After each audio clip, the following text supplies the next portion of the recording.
Bismillah, Assalamualaikum warahmatullahi wabarakatuh. Alhamdulillahi rabbil alamin. Wassalatu wassalamu ala rasulillahi ajma'in. Amma ba'd. Alhamdulillah, kita bersyukur kepada Allah Jalla wa'ala yang masih memberikan kita limpahan rahmat dan nikmatnya kepada kita semua,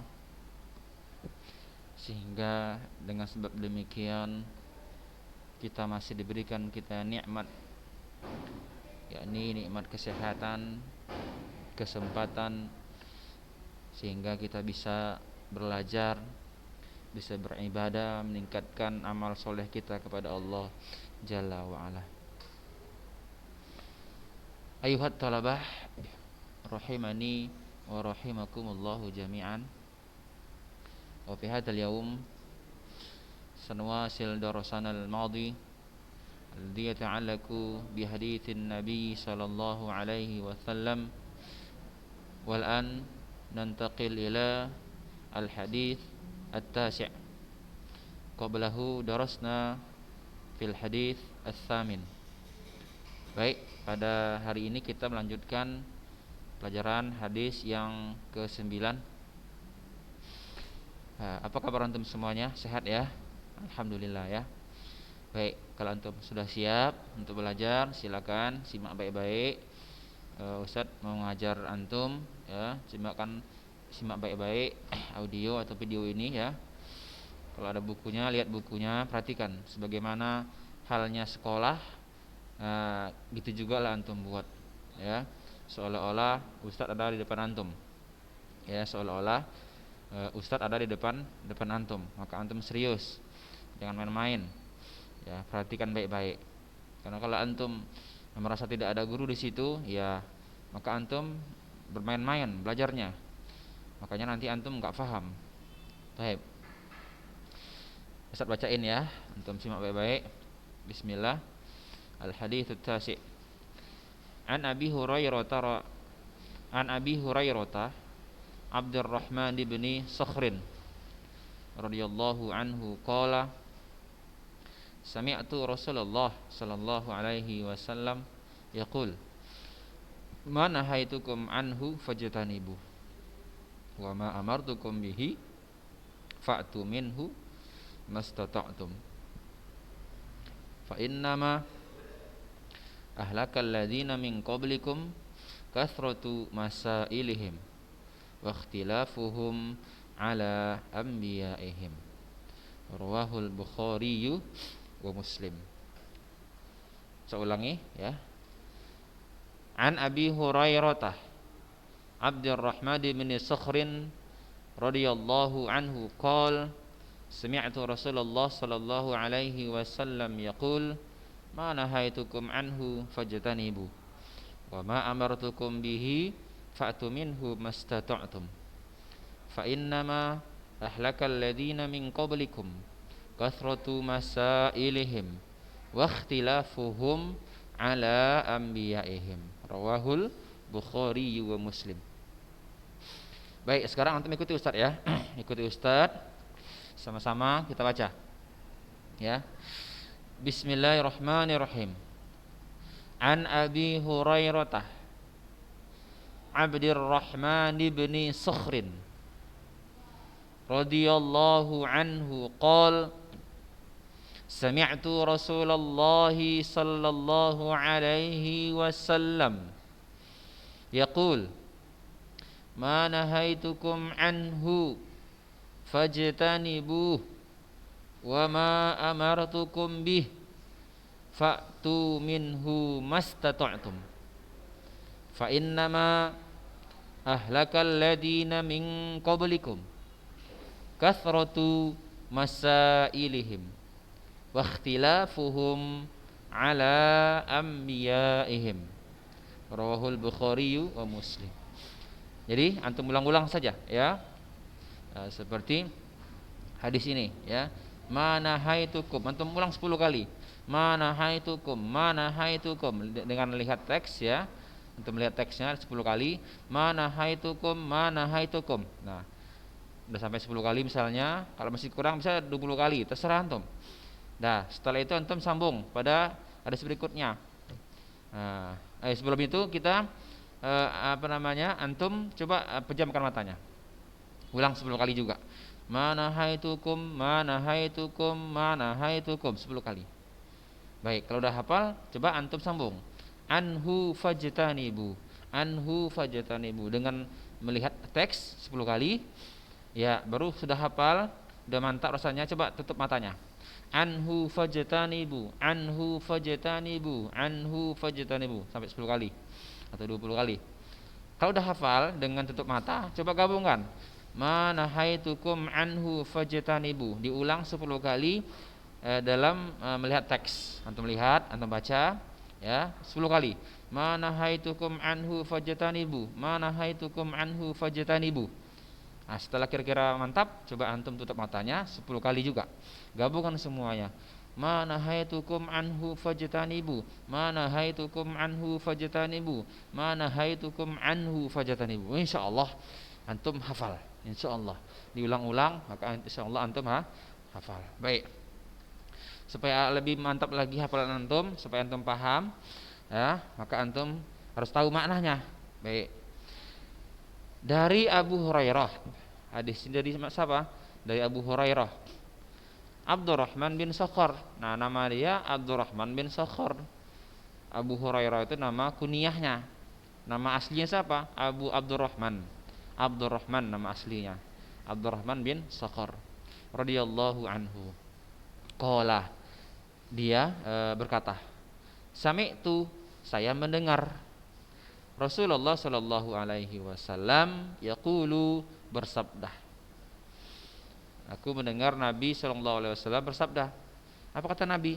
Ma nahaitukum, ma apa saja, nahaitukum yang aku larang kalian, anhu darinya, fajtanibu maka jauhilah, fajtanibu maka jauhilah. Wama dan apa saja, amartukum yang aku perintahkan kepada kalian, dan apa saja yang aku perintahkan kepada kalian, fa'tu maka kerjakanlah, minhu darinya, maka kerjakanlah darinya, mastata'tum semampu kalian. Mastata'tum kita artikan semampu kalian. Wa ma amartukum bihi, apapun yang aku perintahkan kepada kalian, fa'tu minhu maka kerjakanlah, mastata'tum semampu kalian. Fa innama maka sesungguhnya, ahlaka yang membinasakan, alladzina min qablikum, alladzina orang-orang yang, min dari, qablikum sebelum kalian, maka sesungguhnya orang-orang yang binasa sebelum kalian, kasratu masailihim, kasratu banyak pertanyaan, kasratu masailihim banyak pertanyaan mereka, wa ikhtilafuhum dan penyelisihan, dan wa ikhtilafuhum penyelisihan, ala anbiyaihim, ala terhadap anbiyaihim para nabi mereka. Fa innama ahlakal ladina min qablikum kasratu masailihim wa ikhtilafuhum ala anbiyaihim, maka sesungguhnya yang membinasakan orang-orang sebelum kalian adalah disebabkan kasratu masalihim, karena banyaknya pertanyaan mereka, wa ikhtilafuhum ala anbiyaihim dan perselisihan terhadap nabi-nabi mereka. Hadis ini riwayat Imam Bukhari dan Imam Muslim. Baik, antum perhatikan baik-baik ya, antum catat ya. Catat, nanti kirim ke Ustadz hasil antum tulis itu ya. Apa makna manahaitukum dalam hadis ini? Manahaitukum anhu fajtanibu, yaitu larangan adalah meminta untuk menahan dari melakukan sesuatu yang berasal dari orang yang lebih tinggi kepada yang lebih rendah. Itu larangan. Kita ulangi, larangan adalah meminta untuk menahan dari melakukan sesuatu yang berasal dari orang yang lebih tinggi kepada yang lebih rendah. Jadi kalau ayah kita, emak kita yang nyuruh, itu adalah larangan, ya larangan namanya, dari yang tinggi. Maksudnya apa? Orang yang lebih tinggi dan lebih atas dibandingkan dirimu. Nah, walaupun dengan keyakinannya meminta kepadamu agar menahan dari sesuatu, maka yang demikian ini disebut dengan larangan.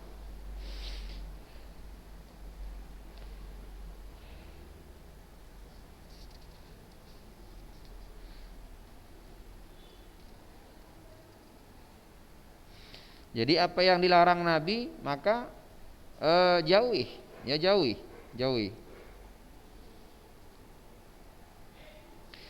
Jadi dalam hadis ini fajtanibu, Nabi mengatakan jauhilah. Beliau sallallahu alaihi wasallam tidak mengatakan semampu kalian. Apa yang aku larang maka kalian jauhi semampu kalian. Tidak ada itu sambungannya. Maka jauhi, tidak ada lagi semampu kalian. Hal ini kenapa disebabkan? Karena yang namanya larangan adalah menahan diri. Nah, semua orang mampu dan pasti bisa melakukannya. Sedangkan perintah itu adalah mengadakan dan membuat serta mengerjakan sesuatu. Terkadang sesuatu itu ada yang bisa dan mampu untuk dikerjakan, dan terkadang pula tidak mampu. Oleh karena itu, beliau sallallahu alaihi wasallam bersabda tentang perintah, fa'tu minhu mastata'tum, maka kerjakanlah semampu kalian. Nah, beberapa faedah bisa kita ambil dari kalimat dan pengungkapan ini. Insyaallah faedah-faedah tersebut akan kita sebutkan nanti. Nah, jadi ingat ya bahwa dalam hadis ini kita lihat wa ma amartukum ma nahaitukum anhu fajtanibu. Nah, di kalimat yang ini Rasul menggunakan kalimat fajtanibu, maka jauhilah. Jauhi, ya, jauhi sekuat tenaga. Tidak ada semampu kita. Tapi kalau perintah, dan apapun yang aku perintahkan kepada kalian, kata Rasulullah, fa'tu minhu, maka kerjakanlah mastata'tum, semampu kalian. Kenapa? Karena perintah di situ ada unsur pekerjaan. Pekerjaan itu belum tentu semua orang sanggup mengerjakannya. Tapi yang namanya larangan itu belum ada sana pekerjaan. Artinya menahan diri. Ketika menahan diri belum melakukan pekerjaan, maka itu sebenarnya lebih mudah daripada kita disuruh mengerjakan sesuatu. Makanya Nabi menggunakan mastata'tum, semampu kalian mengerjakannya. Kalau larangan tidak ada semampu kalian. Pokoknya jauhi. Tidak ada istilahnya semampu. Jauhi. Kenapa? Karena belum ada pekerjaan di sana.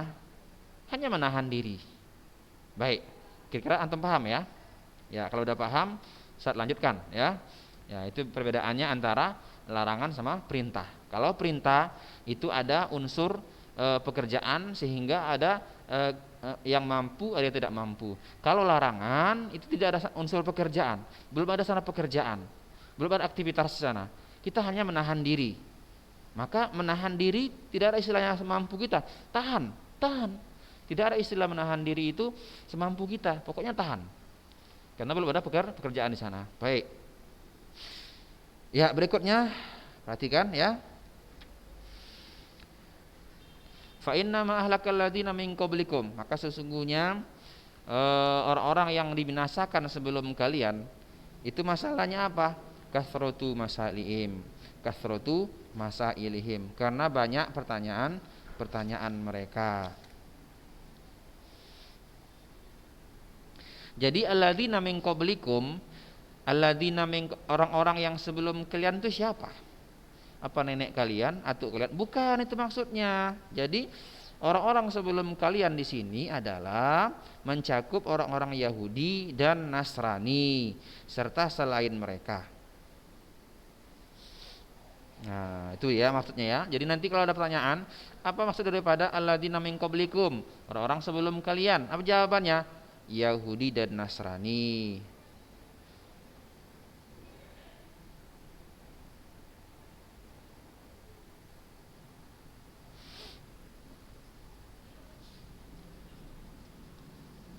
Baik.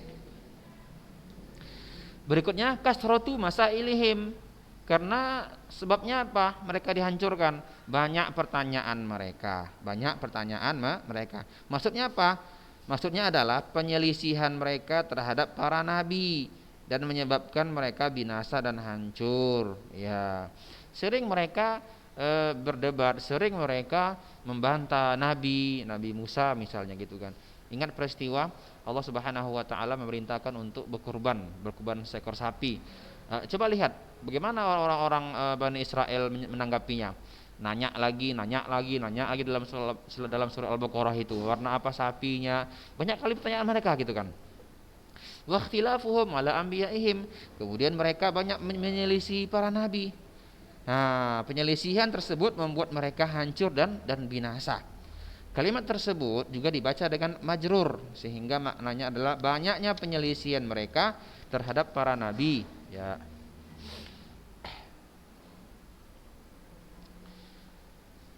Nah, bentuk penyelisihan itu berupa berpaling dan menyalahi.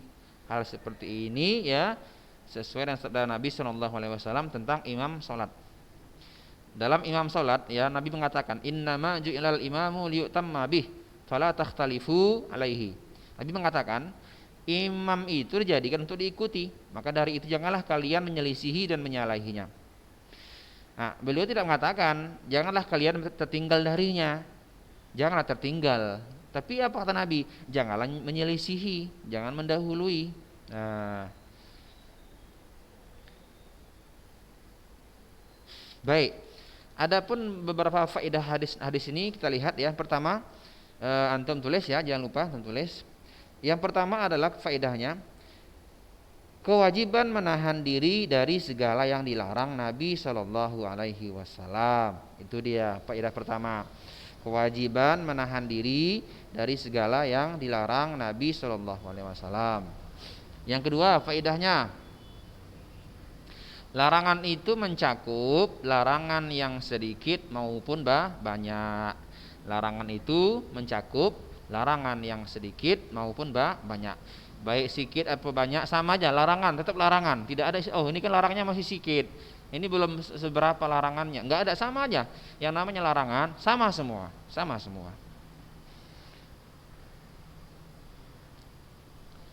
Ya, contohnya makan riba. Kan sedikit ribanya enggak apa-apa, enggak bisa. Yang namanya riba ya riba, haram ya haram, walaupun sedikit gitu kan. Daging babi misalnya, kan cuma sedikitnya Ustaz, bolehlah coba-coba. Enggak bisa. Yang namanya haram ya haram, tidak pandang sedikit banyaknya. Ya, gitu ya. Baik. Yang ketiga, menahan diri itu lebih ringan dan lebih mudah dibandingkan mengamalkan maupun mengerjakan. Menahan diri itu lebih ringan, lebih mudah dibandingkan mengamalkan maupun mengerjakan.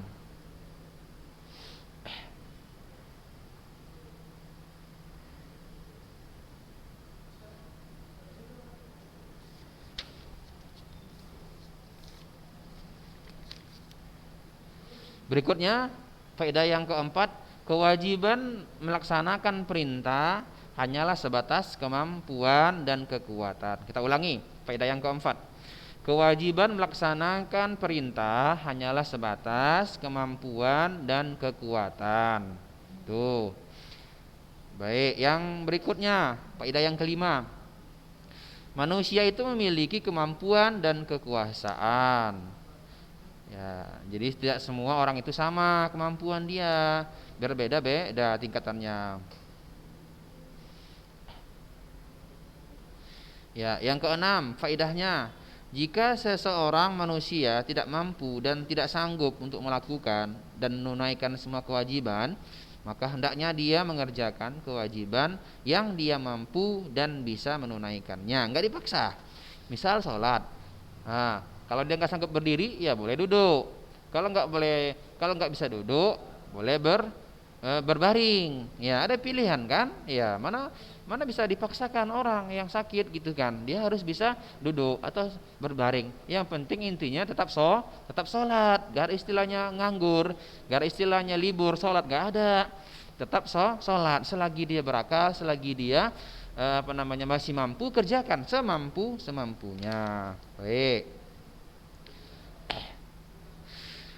Faedah yang ketujuh, tidak pantas dan tidak patut bagi seorang yang mendengar perintah Rasulullah untuk bertanya dan berucap apakah perintah tersebut wajib atau mustahab. Jadi nggak pantas kita bertanya-tanya, ya, oh ini belum wajib ini perintahnya, ini masih sunnah. Nggak boleh seperti itu. Yang namanya perintah Nabi kerjakan. Tidak ada istilahnya wajib atau sunnah, sama semua perintah itu. Ya, istilahnya nggak ada kita berbedakan, sama semua. Faedah yang kedelapan, perintah dan larangan yang berasal dari Nabi merupakan bagian dari syariat. Ya sama saja, apakah perintah tersebut dalam Al-Quran ataupun tidak, semuanya sama. Berikutnya, faedah yang kesembilan, banyaknya pertanyaan adalah salah satu faktor dan sebab kebinasaan dan kehancuran. Apalagi pertanyaan tersebut kadang-kadang mungkin tidak mungkin dicapai oleh akal, tak masuk akal ditanya-tanyakan. Seperti masalah gaib, masalah nama-nama Allah, sifat-sifat Allah, zat Allah, tak mungkin kita bisa masuk akal di situ, karena itu masalah yang gaib. Atau peristiwa hari kiamat. Ya, kalau nggak ada informasi dari Nabi, ya jangan kita bahas gitu kan. Oleh karena itu jangan kita banyak bertanya di dalamnya masalah-masalah hari kiamat gitu kan. Kalau nggak dalilnya nggak usah tanya. Nanti apa? Nanti kita akan binasa dan hancur. Oke. Berikutnya faedah yang ke-10, kebinasaan dan kehancuran umat-umat terdahulu disebabkan karena banyaknya pertanyaan. Yang ke-11 faedahnya, peringatan dari sikap menyelisihi dan menyalahi para nabi. Jadi wajib bagi setiap muslim untuk mencocoki para nabi dan meyakini bahwa mereka adalah para imam dan pemimpin. Tidak ada istilah kita membantah atau menyelisihi yang diajarkan nabi, itu namanya sebab akan datangnya kehancuran dan musibah kepada kita kaum muslimin. Kenapa? Karena agama kita adalah agama yang mulia. Allah mengatakan, innad dina indallahil Islam. Sesungguhnya agama yang diridhoi Allah adalah Islam. Oleh karena itu, Islam dibawa oleh para nabi, oleh Rasulullah SAW adalah agama yang resmi, agama yang mulia. Maka setiap agama yang mulia itu tidak ada lagi di sana kekurangannya. Oleh karena itu kita tidak ada mempertanyakan kenapa begini, kenapa enggak ada. Nanti bahaya kita, nanti bahaya. Taib, wallahul muwafiq. Itulah kita hari ini belajar, mudah-mudahan ada manfaatnya untuk antum semua. Jadi yang tadi faidah-faidah atau keterangan-keterangan antum ketik ya di WA Ustaz, dikirim ke WA Ustaz. Enggak usah ditulis di buku. Antum tulis saja, ketik aja di WA, kirim ke nomor Ustaz. Nanti ketahuan siapa yang enggak ngirim ketikan itu faidah-faidah atau catatan tentang hadis ini, maka ketahuan berarti dia enggak menonton atau mendengarkan video hadis ini, hadis yang ke-9. Berarti dianggap absen lah dia. Ya, baik. Barakallahu fikum. Jangan lupa ya, dikumpul hari ini sampai pukul 20 jam 8 ya. Habis Isya harus sudah kumpul semuanya. Kalau enggak ngumpul berarti dianggap enggak hadir di hari ini. Baik. Nakhtatim, subhanakallahumma bihamdik asyhadu an la ilaha illa anta astaghfiruka wa atubu ilaik. Wassalamualaikum warahmatullahi wabarakatuh.